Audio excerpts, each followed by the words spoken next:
take a look at this. What's that, Mark? What is it, Mark? It's an ant farm. I'm doing a project on social order at school. With ants? What kind of order do they have? Hey, it might not look like it, but this is one of the most highly organized societies on Earth. Anything like ours? Nope. Social insects like ants can't change the way they live. They're born to do a certain job, and that's all they can ever do. No choice and no freedom? Nope. Their social order probably hasn't changed in millions of years. You mean the same old thing over and over again? Why? Yeah. Well, I guess we're the only society on Earth that has so much control over our lives. We can always create something new. Yeah. Are you still working on that quilt? Yep, and I think I've created a program for a new pattern. 3, 2, 1. Contact is the secret. It's the moment when everything happens. Contact is the answer. It's the reason why everything happens. Contact. Let's make contact. 3, 2, 1. Contact. Today we are talking about social order. Order? The world's a mess. Sometimes the order breaks down, but every group or society has some basic organization. Look at us. Us? We ain't got no government. You have me.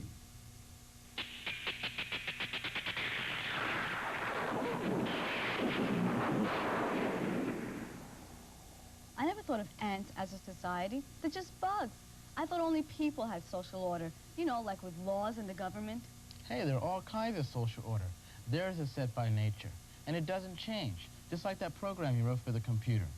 Each ant carries out its job in a regular pattern, and the pattern repeats itself from one generation to the next. Hey, when did you get so interested in insect societies? Yeah. When I visited Bob Dahl, a biologist who studies honeybees. You're the bee man, huh? Oh, yeah. Yeah? We've got about 2,000 bees right here in an observation hive. Those things don't come out of there? Oh, no, they can't get out. There's a screen over the hole there. Now, what kind of bees do you have in here? Well, there are 3 kinds of bees, Mark. There are the drones, which are the males. And then there's, in each hive, there's one queen, which lays all the eggs that become the vast majority of the individuals, which are the worker bees. The life of the honeybee. The life of the honeybee isn't easy. Life begins for the bee as a grayish-white egg. The queen of the bees lays thousands and thousands of these every day. She does practically nothing else. Her court feeds her and strokes her to encourage her to lay more, and she does. The drones are big and clumsy and do no work at all. They don't even feed themselves. But their life isn't easy either, because once the drone does mate with the queen, he dies dead as a doornail. Meanwhile, every bee has its job to do. The nurse bee watches the eggs and brings food back for the youngsters. Some little bees fan their wings to cool down the hive when it gets too hot. Some clean house and carry out trash, while others guard the door. Soon they're old enough to work in the field, going out for pollen, bringing it back, going out for nectar, bringing it back, on and on, until the summer's over and it's fall and they're all worn out. And that is the life of the bee.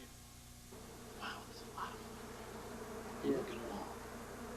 It all starts when one bee decides she's going to go out and look for a new food source. She'll take a little honey to keep her going, and then head out through this tube right down here and outside. This is the feeder that we've set out for our bees from our hive to forage at. We set it out so that we know what distance and what direction they're going. Doesn't look much like a flower to me, but they seem to be happy with it. And what do you have inside of the bottle? That's sugar water, just regular sugar mixed with water. It's a lot more concentrated than most nectar that they would get from flowers. About 5 times as concentrated. In order to know which bee is which, as you can see, they all look almost identical. We put these little numbers on there. When they're feeding, they concentrate very much on feeding, so they don't notice when you poke around with it. I have some numbers here. I just take a little bit of glue, put a little glue on the end of this stick, touch it to the bee very gently, and if you do it gently enough, they won't fly away. Then take another stick, moisten the end, pick up the number, and glue it to the bee's back. And they get used to it fairly quickly, and then just spend the rest of their lives with their little number on the back. Have you ever been stung doing that? No. No? No. When they're at a feeder station, they're very, very friendly. You could even reach in and touch them. See, so. There you go. See? They fly a little bit, but they won't sting you. Yeah. How long will they feed here? Oh, they'll only stay here about 30 seconds, perhaps as long as a minute, and they'll fill up completely with the sugar water, and then they'll head straight back to the hive. Well, here are some of the bees that were out at the feeder coming back into the hive to bring back the food and tell the other bees where to go to find it. Now, how are they going to tell the other bees? There are two things that the bee has to communicate to the other bees. One of them is the direction to go in, and the other is how far to go. So you'll see that the bee, when she does this little waggle run, she'll do it time after time in the same direction. And that direction tells the other bees the direction to fly in. And in this case, you can see the bees are dancing around, say 45 degrees or so to the left. And so the bees that are watching the dance will go out, and they see the sun, and they'll fly just that amount to the left of the sun. Okay, so that tells them which direction to go in. And the way they tell how far to go is by counting the number of times that the bees waggle their abdomen back and forth. Ah. See? How accurate is that? Are they going to come right to the food? Well, flowers tend to exist in fairly large patches. So there is some slop in the dance. That is, they aren't exactly 45 degrees and they aren't exactly 16 waggles each time. Sometimes it'll be 15, sometimes 18, back and forth like that. So that any bee that is watching has an idea of what area to look at, rather than what exact spot. You know, I never would have thought that by looking at all these bees, anything was happening in there. But from just looking at it, I can almost tell exactly where that bee was. It's hard to count those waggles, though. I'd have to be a bee to do that. That's great. Communicating all that information with a dance. Well, a dance may help keep the bee society organized, but people have a lot more to cope with than bees do. In our society, there's just too much information to handle without a computer. What do you mean? Well, look at these quilt squares. See, Lisa's using the computer to design a pattern for putting these pieces together. Yeah? Well, you can also use the computer for organizing millions of pieces of information. Just think of all the things that have to be organized in order for a city to run smoothly.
You know, every social group, even a small one like ours, needs some kind of order. We're not a social group, we're friends. Come on, sure we are. Don't we share this space together every afternoon after school? Yeah? And don't we help each other out? Most of the time.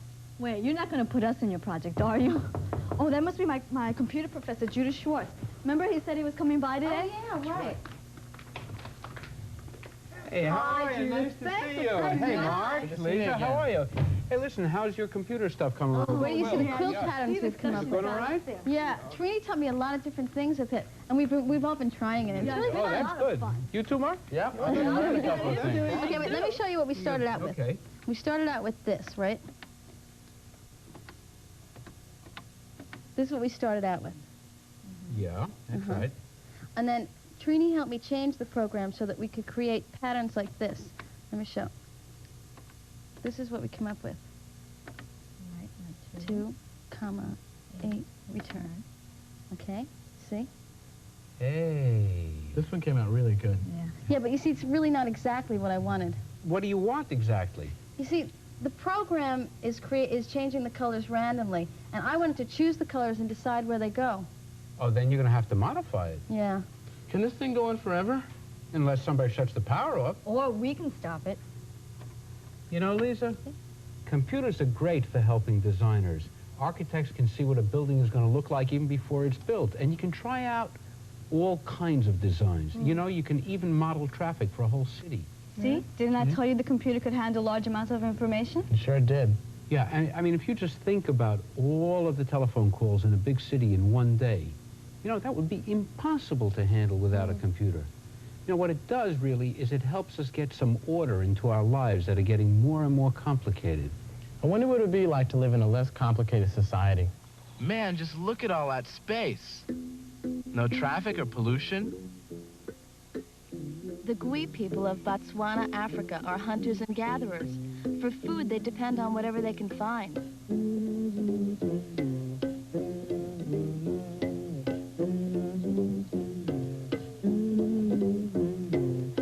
How much can you find in such a hot, dry place? A lot. The Gui eat an incredible variety of food, but you have to know where to look.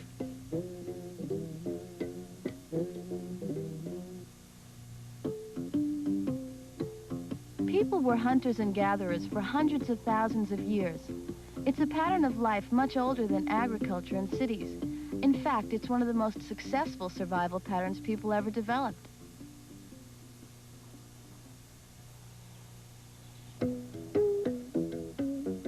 Botswana is very hot and dry because it's part of the Kalahari Desert. Water's precious wherever you can find it. For the Gui, one of the most important sources of water are sama melons.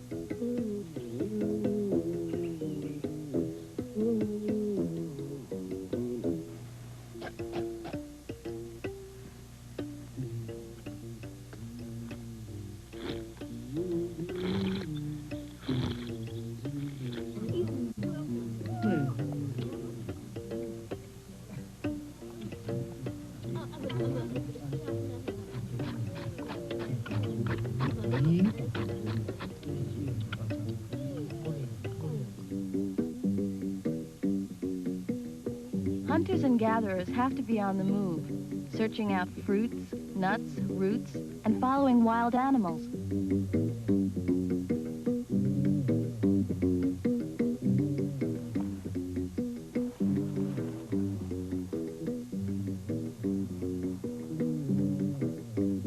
Hunting and gathering must be a pretty hard life. Actually, it isn't. Hunting and gathering gives people much more leisure time than we have. How come? Well, they don't have to work for more than 4 hours a day. The rest of the time, people are free to play, relax, and enjoy their families.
that holds societies together? Same thing that holds families together. Love, living in the same place, speaking the same language, sharing the same traditions and beliefs. Hey, don't forget friendship, trusting, helping, and respecting each other. You know, there's another thing in the social glue. Human beings do something no other animal seems to do. We pass what we know on to other generations. There are some things you never forget, even though they happened way back in your childhood. Baby,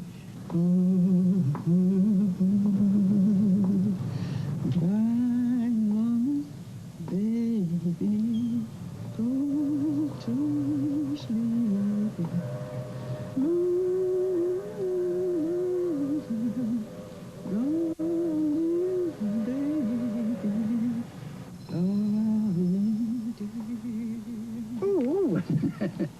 How about church and the steeple? All right, here we go. All right, put your fingers like that. Now get this one over here. Attaboy. Close them up like that. Now, what do we say? There's a church, there's a steeple. You know what the steeple is? That's that pointy part on top of the church. And then there's the doors. See how the doors are? And you open up them doors like that. And there's the who? The people. The people. Yeah, that's right. Rida, rida, ranka, hästen heter Blanka. Får ska vi rida till det gamla smida, men ingen var till jämma, bara två dumma hundar som sa.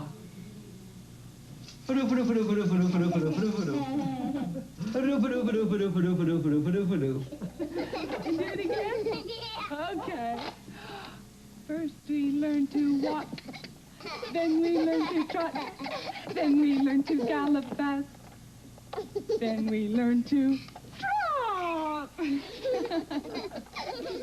Trot, trot to Boston, trot, trot to Lynn. Watch out, little boy, you don't fall.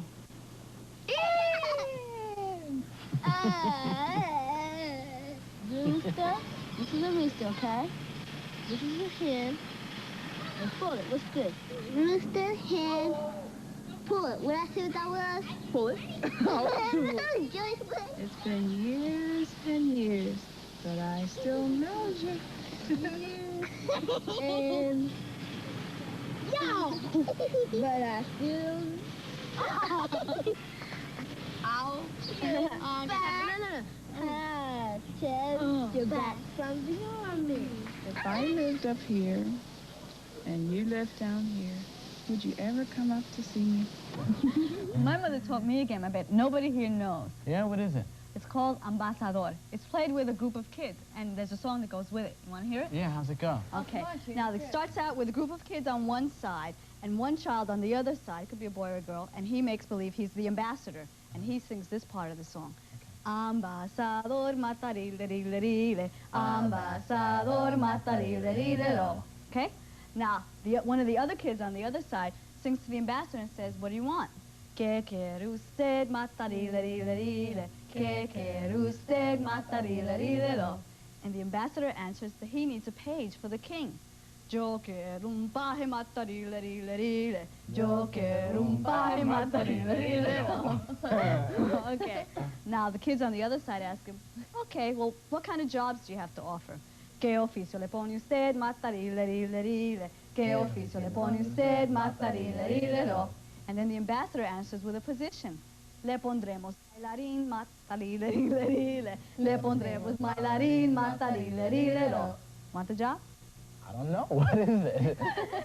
He offered a dancer. Dancer? Uh-huh. I don't know. How long does this game go on? Well, the game goes on until the ambassador can find a job for everybody on the other side of the game.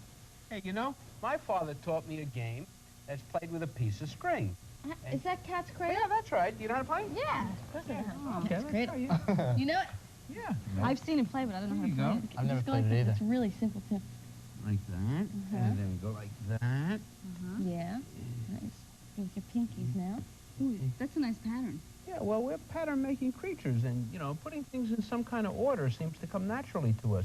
You know, your programs and Lisa's quilt and Mark's science project, they're all examples of patterns that you've created. And who knows, maybe something that you or I do or create will affect generations to come. Hey, you think we can pass on anything to the Bloodhound Gang? Whenever there's trouble, we're there on the double. We're the Bloodhound Gang. If you got the crime, we've got the time. We're the Bloodhound Gang.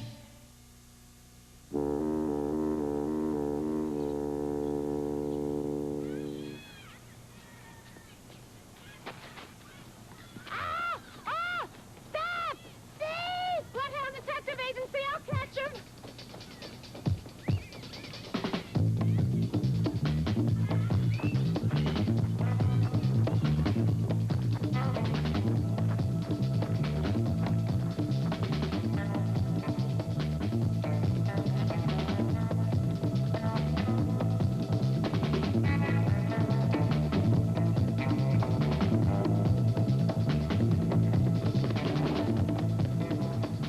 Hey, punk! Ripping off an old lady. That sure took guts.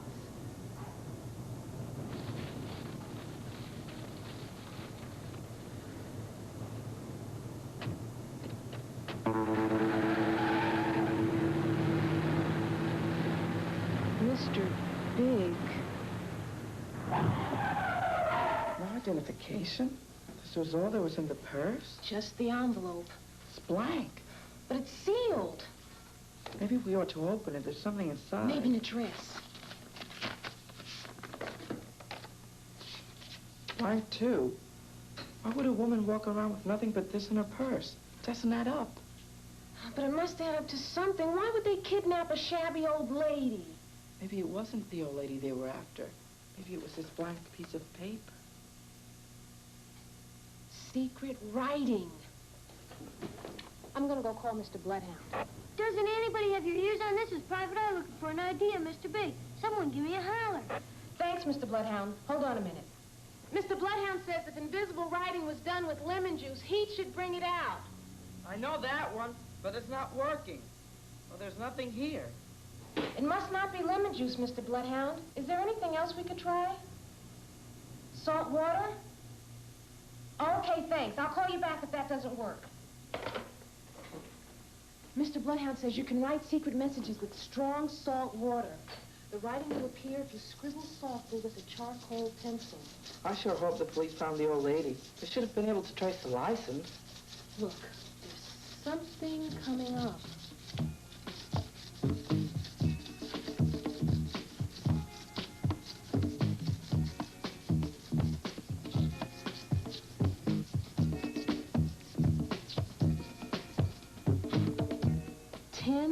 S.E.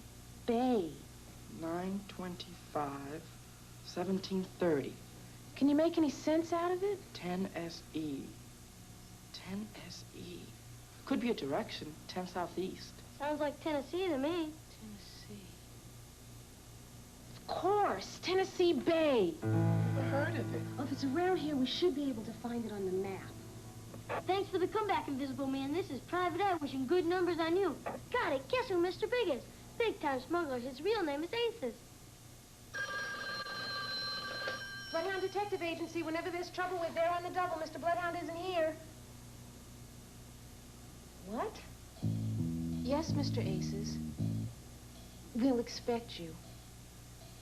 Mr. Big, in person? Claims to be the old lady's nephew. He's coming right over for the purse. Quick! Let's seal another piece of paper in the envelope.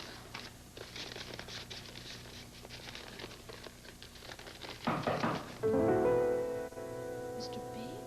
Sure got here fast. Quick, hide the message.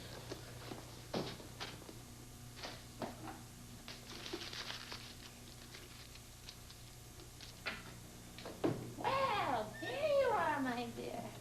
What a courageous young lady. But, I'm Mrs. Frimple. I see you've recovered my purse from that scamp. But you were kidnapped. Me? My stars, where did I give you that idea? But I saw you. Oh, want to kidnap me? No, my dear. Mrs. Frimple is fine. Never better. Oh, thank you, my dear. All of you.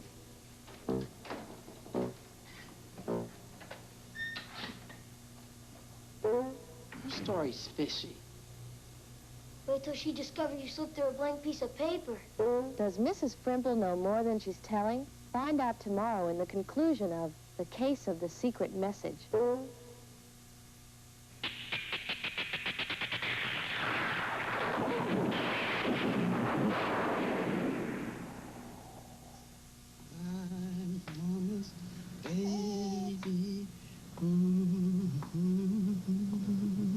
Today we've been talking about another kind of order, the organization that holds specialized members of a society together. All right, does that do it for you then? Well, I want to try out a few more designs, but I think I can do it by myself now. Take it Hey, easy, Mark. Judah. Yeah, take care. coming by. Lisa, Really? take care. And you let me know how that quilt works out, I okay? will. I'll see you all right, Saturday, yeah. Judah. All right, take Bye-bye. care. I'll get the Bye-bye. computer back to you then, Okay, too. good. Bye. Bye-bye. You know, I guess it takes all kinds of ways to make patterns, and all kinds of patterns. Hey, there are all kinds of social patterns, too. So many different kinds of societies exist throughout the animal world, each one organized differently. Well, the point is that all societies, from ants to us, need some kind of order to survive. Yeah, families make rules. And societies make laws. People who work with computers write programs. And believe me, without programs, computers don't work. That's right. Hey, without rules, we don't have games. We have to create order to survive.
"321 Contact" is a production of the Children's Television Workshop.